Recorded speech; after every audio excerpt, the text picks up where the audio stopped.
Gabi-gabi nang late umuuwi si Lira, isang call center agent na laging pagod sa overtime.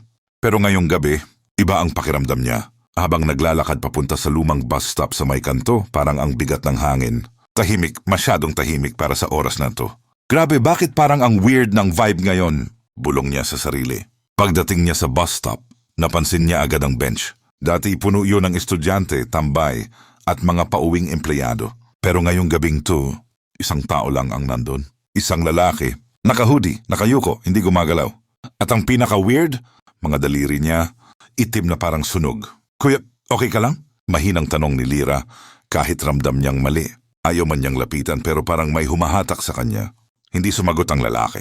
Pero tumingin! Dahan-dahan. At nang makita niya ang mukha nito, wala! As in wala, parang usok. Pero may hugis ng mukha.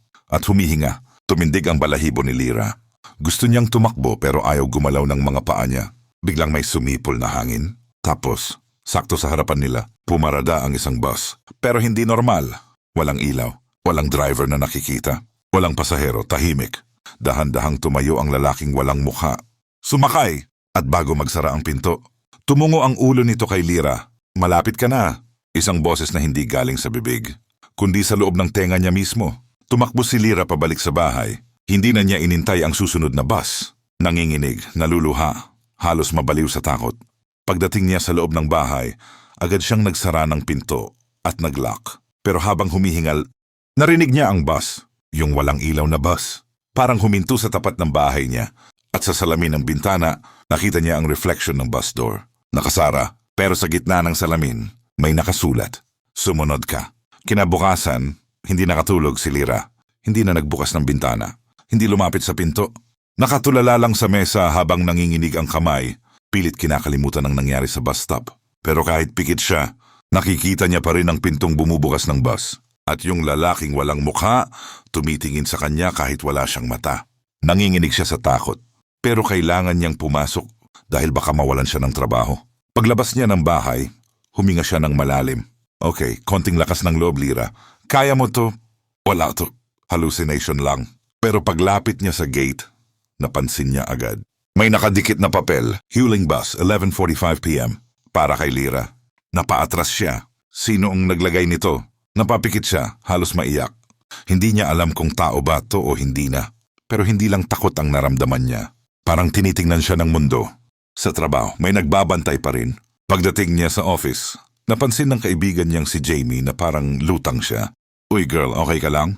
Para kang hindi natulog ng isang linggo. Tumango siya kahit halata ang kaba. Wala, may weird lang na nangyari sa bus stop kahapon. Ha? Ano yun? Pero hindi niya masabi. Sino ba naman maniniwala? Baka isipin pa ng mga tao na nasisiraan siya. Girl, sabi ni Jamie habang hinahawakan ang braso niya. Pagod ka lang. Huwag kang maglakad mag-isa sa bus stop, ha? I-text mo ko mamaya, sabayan kita pa uwi. Medyo gumaan ang pakiramdam ni Lira. Salamat, Jamie. Kailangan ko talaga yon. Pero pagdating ng 11 p.m., nag-text si Jamie. Lira, I'm so sorry. Biglang nagka-emergency dito sa bahay. Hindi ako makaalis. Nalaglag ang cellphone na ni Lira. Pumintig ang dibdib niya. Hindi pwede. Hindi ako babalik sa bus stop mag-isa. Hindi ako. Pero may oras pa. 11:15. Kung tatakbo siya, makakauwi pa rin. Basta wag lang siya magtagal sa kanto. Ang kanto, mas madilim na. Pagdating niya sa kanto, agad niyang nakita ang bus stop. Pero mas madilim kaysa kahapon. Mas malamig, mas nakakabingi ang katahimikan. At doon, nakaupo ulit ang lalaking walang mukha. Pero ngayon, may isa pa sa tabi niya. Isang babae, nakatungo, nakaputi, at nakatalikod kay Lira. Pero nakangiti ang reflection sa basang salamin ng waiting shed. Lumapit si Lira ng dahan-dahan. Hindi totoo to. Pero paglapit niya, biglang huminto ang oras. Literal, huminto ang hangin. Huminto ang tunog ng kalsada. Huminto ang mundo. At sabay na tumingin ang dalawa. Sabay, mabagal. Diretso sa kanya. Walang mata, walang bibig. Pero may boses na sabay-sabay pumasok sa utak niya. Sumakay ka na. Nalaglag ang bag ni Lira sa lupa. Hindi siya makahinga. Parang hinahatak ang kaluluwa niya palabas. At biglang, shhh ka! Pumarada ang huling bus. Walang ilaw, walang driver, walang tunog maliban sa pintong dahan-dahang bumubukas. At doon niya nakita, sa loob, mga pasahero. Nakaupo, tahimik, nakayuko. Lahat sila, walang mukha. Isa-isa silang lumingon kay Lira. Saki, ang katotohanan, hindi aksidente. Sa sobrang takot, napaatras si Lira hanggang sumandal siya sa poste. Pero ramdam niyang may humawak sa balikat niya mula sa likod. Isang malamig na kamay. Paglingon niya, isang matandang lalaki. May sugat ang mukha. Mukhang matagal ng patay. Iha, makinig ka. Hindi bas yan. Hindi yan pang tao. Anong ibig niyo sabihin? Tinutumbok niya ang mga malalapit ng mamatay. At ikaw, hinawakan nito ang pisngi niya, mabagal, halos parang tatay na nahahabag. Ikaw ang susunod. Tumaas ang balahibo ni Lira. Napahawak sa dibdib niya, nanginginig. Anong susunod saan? Pero biglang nawala ang matandang lalaki. Parang hangin. Parang hindi talaga siya nag-exist. Naiwang mag-isa si Lira sa harap ng bus. Habang dahan-dahan itong nagbubukas ng mas malawak, parang inaanyayahan siya. Lumapit ka. At biglang gumalaw ang kamay ng lalaking walang mukha mula sa loob. Inabot palapit sa kanya. Unti-unti nang lumalamig ang hangin sa paligid ni Marco. Yung simpleng lamig na parang galing lang sa gabi. Bigla na lang naging ibang klase. Parang may humihinga sa batok niya. Marco, nakikita mo na ba kami? Mahina pero malinaw. Isang boses na parang galing sa lupa. Hindi natakot si Marco. Sobrang takot na siya. Yung tipong hindi na niya alam kung sisigaw ba siya o tatakbo. Pero bago pa siya makagalaw, tumigil ang bus. Walang ilaw, walang driver na nakikita. Para lang siyang multong sasakyan. At doon niya napansin, puno ng mga kamay ang loob ng bus. Mapuputla, mahahaba. Para bang mga kamay ng mga taong matagal nang nawawala. Sabay-sabay na kumatok ang mga kamay mula sa mga bintana. Parang nagmamadali. Parang gusto siyang lamunin. Sa kanya nakita yung babae.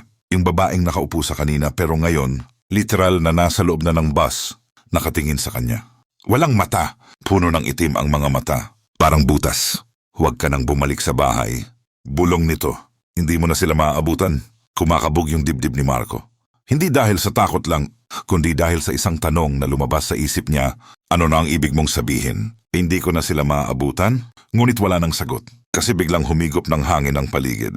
Parang may nagbukas na pinto papunta sa ibang mundo. At ang sumunod na nangyari, hindi na niya napigilan. Lumapit yung bus sa kanya kahit hindi umaandar ang gulong. Parang dumudulas sa lupa. Parang hinihila ng kadiliman. At ang mga kamay mula sa loob ng bus, dahan-dahang umabot palabas. Papunta sa kanya.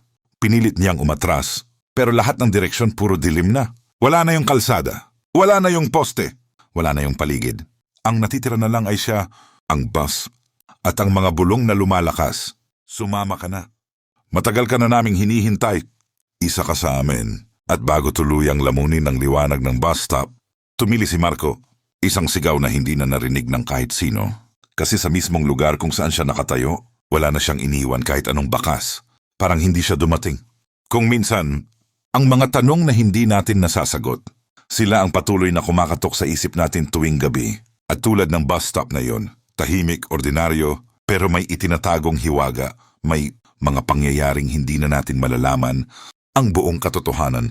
Si Lila, si Mang Ermino, at ang nawawalang lalaki na nakita niya, mga pangalang iniwan sa dilim ng gabi sa pagitan ng takot at katotohanan. At kung sakaling mapadaan ka sa isang lumang waiting shed at makarinig ka ng yabag na wala namang tao, o maramdaman mong may nakatingin sa'yo mula sa likod, tandaan mo ito, hindi lahat ng naghihintay buhay.